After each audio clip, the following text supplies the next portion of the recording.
everybody, it is your buddy Peace and Harmony with you here today. We're zooming in and focusing in on kind of like a micro topic, but a very important topic.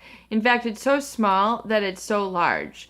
And that is really to understand the influence or impact on your thoughts and your feelings as a direct correlation to being in a relationship with a narcissist or a psychopath, a covert narcissist, an individual who may have a personality disorder, a cluster B pathology. In other words, someone who has a pathological sense of self-importance.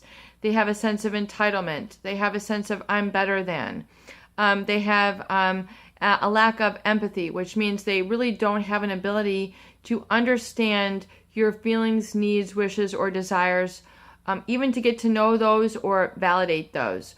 Or in the case of a psychopath, an individual who is so devoid of empathy that they have no conscience, they have no inner morality, they have no empathy. Really, they have a deficit, an emotion deficit, where they really don't feel emotions of love, attachment, fear, fulfillment. They just observe these on a very externalized level. And then furthermore, they evaluate others because they want or experience love, attachment, joy, bliss, because they experience attachment or relationships with others, or because they experience fear, they then self-evaluate themselves as better than everybody else. And this is written basically into their personality type. So in other words, it's hardwired into their brain. It's very much like the difference between a bicycle and a car. I mean, they are hardwired to be this way, and they have then come to accept and then adjust and adapt. And then they do this by putting on a mask, a persona, pretending, which they learn to do quite well. In fact, they will pretend most better than other people can actually live. So, they can pretend love, they can pretend fear, they can pretend attachment, they can pretend sexual connection, relationship with others, but they're able to basically mimic this, just like you would see a mime, M-I-M-E, mimic others. So they're able to mimic it in their body language. So they're able to observe, for example, how someone is sitting, and let's say, wow, that person looks like they're so into what they're doing. They look like they're so into that person. They're sitting with rapt attention, or they're making googly eyes. So they're able to mimic that, down to the cellular level. They will adjust their body to be just like theirs. It's not coming from an internal organic state. It's coming from an ability of observing and then mimicking another person. So oftentimes people then see them, and then they identify subconsciously the body language of that person, and they say, wow, that person is so charming. That person is so powerful. That person has power over me, control over me. I'm in love with them. All of a sudden I feel, like I'm in love, and I'm in love at first sight. And I am, what's the other word? I am enamored with them, or, what is the other word that I'm looking for when someone is like smitten, or, it's going to come to me in just a minute, but, there was a Rod Stewart song written after that, but it's just where, you're basically smitten with somebody and you don't know why. It's really before love. It's a feeling of being like just beholden by them, and you don't know why. And then so people don't, stop themselves. Oh wow, this feels so good to feel in love with this person. And in fact, I'm gonna look up the word right now, or it's gonna come to me, because it's gonna but there's a very specific state where you enter into when you're in a relationship with this person, because you're, then assigning them, you're giving it up to them. You're enamored. And then you're feeling basically like, wow, here's, this person is so charming. They're so intelligent. There's a je ne sais quoi. There's a charisma. There's an energy field about them. that seems to permeate this, where I let all my guards down. I let my boundary down. I begin to trust them. I begin to welcome them in. I begin to be carefree, spontaneous. And then you begin to then change your thought patterns and change your emotions when you're around them. And the most important on the topic of this video is how you change your cognitions and how you begin to change your values that are intrinsically important or, held dear by you, which then you then give up for the sake of this finer love, for the sake of this finer individual, for the sake of this finer experience, or what you don't know, but all you know is it feels bliss-like. And really what is taking place is you are, lowering your boundaries, and you are becoming hooked and idealized and basically groomed by this individual to be a target. So, because this person is able to emotionally manipulate others for their own ends and not for the best of your needs, your ends, your bottom line, and as I stated, your needs. So just as if, you entered into that relationship with some specific needs. This might be a parent. You might have a need to be raised by this person. This person might be a lover. You might have a need to be loved by this person and then have a promise or a commitment to this person and then want to have a house, an apartment, a boat, a family, kids, dogs, a business together. That is the promise, the commitment moving forward. That is what you are committing on, banking on, hoping for, wanting, working towards. But yet, this individual has no a commitment, or they have no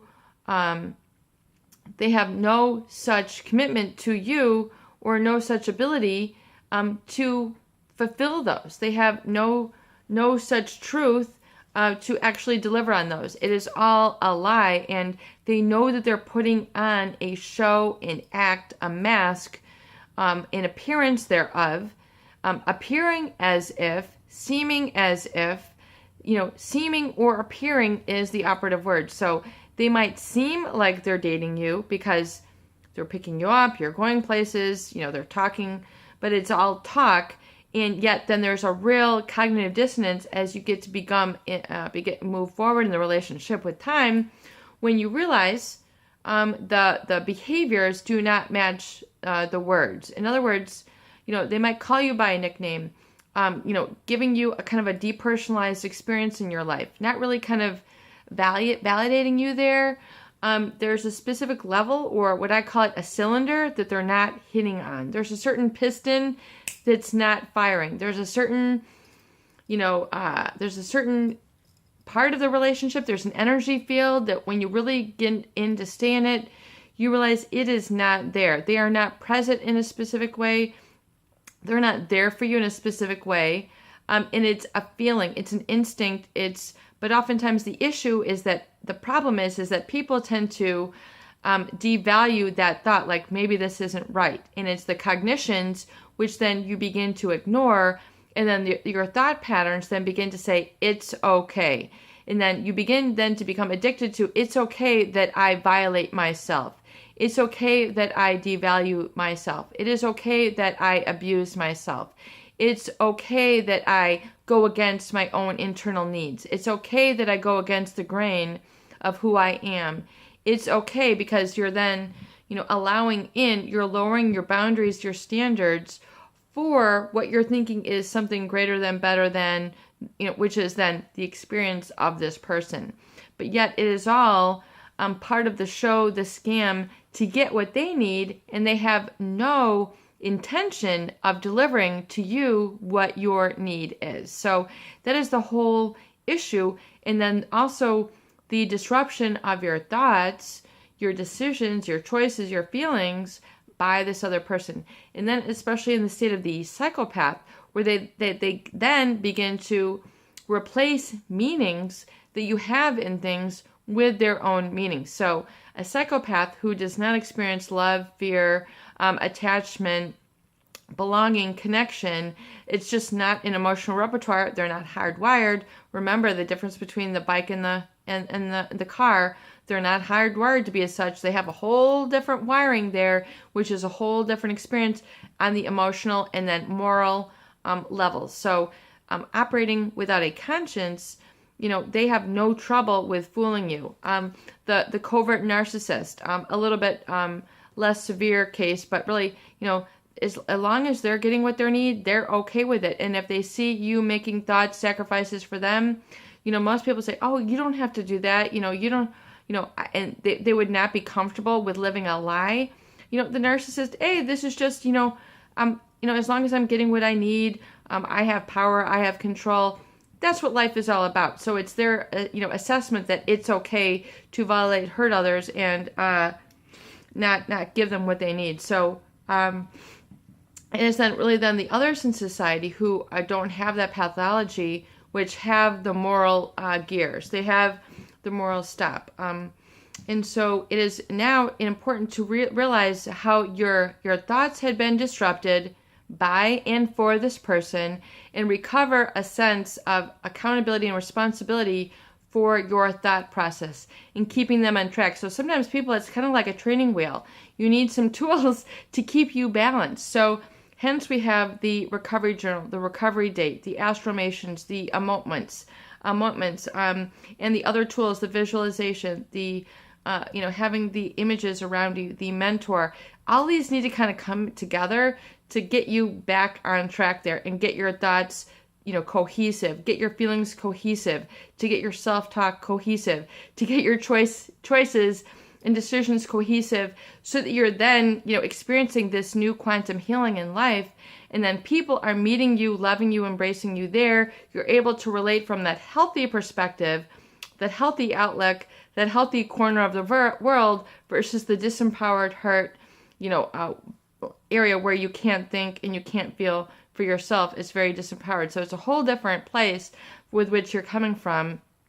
So I want you to identify and experience that, and then begin to work and really, really focus on those, having those coherent and verbalizations, no matter how small or where you start. Just make sure that you're becoming aware and reinforcing consciously your self-talk, so then eventually you become unconscious, and then you're just living from that level, without having to remind yourself. Basically, that's when you become really at the pinnacle of healing, and then you're becoming really truly individuated, whole, and healed, and basically you are there, and it's there for good. Your buddy, peace and harmony with you here today. I hope that these videos do help. Please share and please subscribe for more great tools, videos, discussion, and support.